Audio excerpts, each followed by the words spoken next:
Sir हम करे भी तो करे क्या, जाए भी तो जाए कहाँ। आधे से ज्यादा बिल तो इस सदन में बिना चर्चे के पास हो जाता है। Sir, over the last 10 years, more than 67% of the budget has been guillotined. Between 2019 and 23, about 18% of the union budget was voted out on without discussion.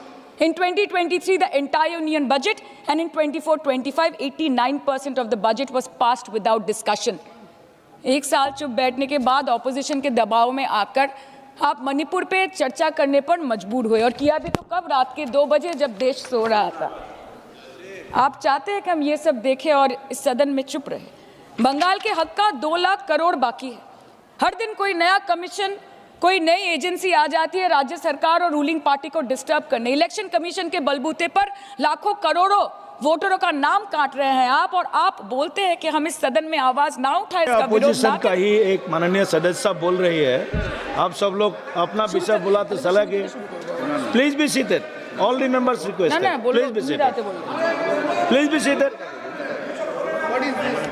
क्या कर रहे हैं आप? एक महिला सांसद बोल रहे हैं। टाइम मत काटिएगा प्लीज मेरा। हाँ नहीं, टाइम नहीं, आप बोलो, बोलिए। आपका सहयोगी को बोलिए बैठने के लिए। सर हमारा तो अकेला चलो है, तो अकेला चलो है। अच्छा सर हम करे भी तो करे क्या, जाए भी तो जाए कहाँ। आधे से ज्यादा बिल तो इस सदन में बिना चर्चे के पास हो जाता है। Sir, over the last 10 years, more than 67% of the budget has been guillotined. Between 2019 and 23, about 18% of the union budget was voted out on without discussion. In 2023, the entire union budget, and in 24-25, 89% of the budget was passed without discussion. एक साल चुप बैठने के बाद opposition के दबाव में आकर आप मणिपुर पे चर्चा करने पर मजबूर हुए, और किया भी तो कब, रात के 2 बजे जब देश सो रहा था। आप चाहते हैं कि हम ये सब देखें और इस सदन में चुप रहे। बंगाल के हक का 2 लाख करोड़ बाकी है। हर दिन कोई नया कमीशन, कोई नई एजेंसी आ जाती है राज्य सरकार और रूलिंग पार्टी को डिस्टर्ब करने। इलेक्शन कमीशन के बलबूते पर लाखों करोड़ों वोटरों का नाम काट रहे हैं आप, और आप बोलते हैं कि हम इस सदन में आवाज ना उठाए, इसका विरोध ना के अंदर प्रोटेस्ट करें तो सस्पेंड कर देंगे। सर हमारे साथी आज भी मकर द्वार पे बैठे हैं बाहर सस्पेंड होके। 2023 के विंटर सेशन में 141 ऑपोजिशन एमपीज को एक साथ सस्पेंड कर दिया गया था, और करने के बाद भारतीय न्याय संहिता लेकर आए एक नया क्रिमिनल लॉ जो पूरे देश के क्रिमिनल कोड के प्रोसीजर को बदल देता है, जो स्टेट्स के लॉ एंड ऑर्डर को डायरेक्टली अफेक्ट करता है। सर बाहर भी बुलडोजर चलाएंगे और सदन के अंदर भी बुलडोजर चलाएंगे। सर ऐसा नहीं होता है। ये ताकत की बुलंदी भी पल भर का तमाशा है सर, कि ये ताकत की बुलंदी भी पल भर का तमाशा है। जिस डाल पे बैठे हैं वो टूट भी सकती है, जिस डाल पे बैठे हैं वो टूट भी सकती है। इसलिए ख्वाब जरूर देखिए, लेकिन ख्वाबों में घर बना के रहने की गलती मत कीजिएगा। सर आज 303 से ज्यादा एमपी आपके हैं, 2000 से ऊपर एमएलए आपके हैं, 21 राज्य आपका है। हर डिबेट, हर डिस्कशन, हर बिल पे बोलने के लिए 70% वक्त आपको मिलता है। मीडिया आपका, सब उनका है। हम अपने लीडर का नाम 1 से ज्यादा 2 बार बोले तो हम पे रोक लगाई जाती है, और ट्रेजरी बेंच वाले वहां बैठ के पार्टी का नारा लगाते हैं और अपने नेता मंत्रियों का नाम जपते हैं, तो तब सब ठीक है सर, कोई प्रॉब्लम नहीं है। सर इस सदन का कैमरा, बहुत मेरे साथी बोल रहे थे कि कैमरा भी ये सब देख देख के कॉम्प्रोमाइज हो गया। बोलते हमें दिखाता आप लोगों को है। माइक जब हमारी बातें खलने लगे तो माइक ऑटोमेटिकली ऑफ हो जाती है। सर ये पता है सबको। मैगजीन दिखाना, किताबों से कोट करना राहुल जी, अखिलेश जी, अभिषेक जी को अलाउड नहीं है, पर ब्लू आइड बॉय को अलाउड है सर, अलाउड है सर। मैं नाम नहीं ले रही हूँ, अच्छी बात बोलिए। आप सही कहते हैं सर कि देश देख रहा है, देश सच में देख रहा है कि कैसे ऑपोजिशन आ भी करती है तो हो जाती है बदनाम, और वो कत्ल भी करते हैं तो चर्चा नहीं होता। और हम मानते हैं कि एलओपी का सलाहकार कोई नहीं है सर, परंतु प्रधानमंत्री जी का सलाहकार बनके उनको सदन में आने से रोक दिया ये कहकर कि महिला सांसदों से उनको खतरा है। सर आपने तो हमको देशवासियों के सामने आतंकवादी बना दिया, और जबकि असली आतंकवादी इस देश में साइकिल चला के घुस जाते हैं और पैदल वापस चले जाते हैं, आप उनको रोक नहीं पाते। भारत पे चीन का आग्रासन आप रोक नहीं पाते। भारत किससे तेल खरीदेगा, कितने दिनों के अंदर खरीदेगा, किससे दोस्ती निभाएगा, किससे दुश्मनी बरकरार रखेगा। कोई और देश का राष्ट्रपति हमें ट्विटर पे आके लेक्चर देता है, इंस्ट्रक्शन देता है, आप उसको रोक नहीं सकते। और सदन में हम सांसदों को रोक के you feed on your ego. Sir कृपया इतना भरोसा रखिए कि लड़ाई नीतियों की है, विचारों की है, आपके और हमारे परिवारों की नहीं, इस देश के लोगों के अधिकार की है। हाँ लड़ते हैं हम आपसे, हम लड़ते हैं आपसे, संविधान हाथ में लेके लड़ते हैं, हाथ में हमारे तलवार नहीं है सर। और सर ये देश के लोग समझ गए हैं कि आपको महत्वपूर्ण विषयों पर बात नहीं करनी है, महत्वपूर्ण विषयों पर बात नहीं करनी है सर, के ऊपर चर्चा चल रहा है, सर पार्लियामेंट्री प्रोसीजर कभी सर, मुद्दे पर भी आना कीजिए, चर्चा नहीं मुद्दे करनी पर है आइए, सर, ठीक है। बेरोजगारी पे चर्चा नहीं करनी है, हाँ जी, शिक्षा पे नहीं करनी है, स्वास्थ्य पे नहीं करनी है, बजट पे नहीं करनी है, प्रदूषण, SIR, डिफेंस, विदेश नीति, नेशनल सिक्योरिटी पे नहीं करनी है, एप्स्टीन फाइल्स पे नहीं करनी है। मुद्दा है स्पीकर्स का रिमूवल, उसके ऊपर बोलिएगा। बैठ के सिर्फ वाह मोदी जी वाह करना है सर, कीजिए, पर आपसे विनती इतनी है कि डेमोक्रेसी को बचाइए और कृपया इस सदन को किसी पार्टी का पार्टी ऑफिस मत बनने दीजिए सर, यही दरख्वास्त है। क्योंकि ये सदन जैसे हमारे आदरणीय प्रधानमंत्री के लिए मंदिर है, वैसे हमारे लिए भी मंदिर है, और गणतंत्र हमारी पूजा है, संविधान हमारी गीता है। और इस मंदिर में बैठ के अगर कोई झूठ बोले और गीता पे हाथ रखे, कोई अन्याय करे, तो sir all India Trinamool Congress जो इस देश की 3rd लार्जेस्ट ऑपोजिशन है, that will surely not pander or surrender to your step motherly or should I say step fatherly attitude। अंत में अध्यक्ष महोदय मैं पुनः ये कहना चाहती हूँ कि ओम बिरला सर से व्यक्तिगत रूप से मुझे कोई भी विरोध नहीं है, और मुझे ये बुरा लग रहा है कहते हुए कि मैं पहली बार की सांसद हूँ और मेरे पहले टर्म में उनके विरोध में मुझे ये अविश्वास और अनास्था प्रस्ताव लाना पड़ रहा है। मैं चाहती हूँ कि उनकी चेहरे की हंसी सदैव बरकरार रहे। और इसी संदर्भ में मैं एक शेर कह के अपनी बात खत्म करना चाहती हूँ कि तू लाख बेवफा है मगर सर उठा के चल, कि तू लाख बेवफा है मगर सर उठा के चल, दिल रो पड़ेगा तुझे पशेमान देखकर। Thank you so much. Thank you. ये भी ठीक है। अध्यक्ष महोदय धन्यवाद, आपने मुझे बोलने का मौका दिया। और बहुत गंभीर स्थिति है, संवेदनशील मुद्दा है, और जैसे कि पिछले प्रवक्ताओं ने भी बोला है, मैं पहले से ये स्पष्ट करना चाहती हूँ कि व्यक्तिगत तौर से श्री ओम बिरला जी के प्रति मेरा कोई आक्रोश या कोई विरोध नहीं है। Sir, there is nothing which is driven out of personal grievance, but it's certainly our expectations of the Honorable Chair and the values and principles of fairness and impartiality with which it should be integral to its functioning. Sir, काफ़ी चर्चा already हो चुकी है, so now let us cut the long story short and come straight to the point. The problem, Speaker, sir, is that there is hardly any democracy left in this country, be it social, be it religious, be it electoral, be it political, or be it parliamentary. Or should I say that it is practiced only when it is most convenient to the ruling party. Sir 2014 के पहले सदन कैसे चलता था उस पर मुझे ज़्यादा ज्ञान नहीं है क्योंकि मैं तब वहाँ थी नहीं. But in the past 2 years, I have seen ideologies being sidelined, opinions being crushed, and voices of the opposition being throttled in broad daylight in this country and within the 4 walls of this august house. हम दूसरों के हक के लिए क्या लड़े sir, जबकि विपक्ष के सांसदों को खुद अपने हक के लिए सदन में लड़ना पड़ रहा है. पिछले 7 सालों से आपने डेप्यूटी स्पीकर का पोस्ट खाली रखा. क्यों? क्योंकि आप नहीं चाहते कि इस तरफ से कोई उठकर उस चेयर में बैठे. Sir there is no scope for a healthy discussion और अ डिबेट. एक साल में कितनी बार ये संसद मिलती है? The number of sittings have been reduced drastically. 2009 से 2014 के बीच 15th लोकसभा में 356 दिन ये हाउस चली, सालाना 61 दिन. और 2019 से 2024 के बीच 5 साल में सिर्फ 274 दिन, average 55 days yearly, making it the shortest full term Lok Sabha since 1952. 2025 के मॉनसून सत्र में निर्धारित 120 घंटों में सिर्फ 37 घंटे लोकसभा और सिर्फ 41 घंटे राज्यसभा की कार्रवाई चली. 2025 में टीएमसी के राज्यसभा के माननीय सांसद श्री डेरेक ओब्रायन जी ने प्राइवेट मेंबर्स बिल के माध्यम से ये प्रपोज किया कि एटलीस्ट सालाना 100 दिन ये सदन बैठे. सर ये सिर्फ विपक्ष का हमारा प्रेरोगेटिव नहीं हो सकता, ये ट्रेजरी बेंच का भी प्रेरोगेटिव होना चाहिए और इस माननीय चेयर का भी प्रेरोगेटिव होना चाहिए. सर, पार्लियामेंट चलाने में हर मिनट 2.5 लाख रुपए खर्च होते हैं, हर मिनट 2.5 लाख रुपए खर्च होते हैं।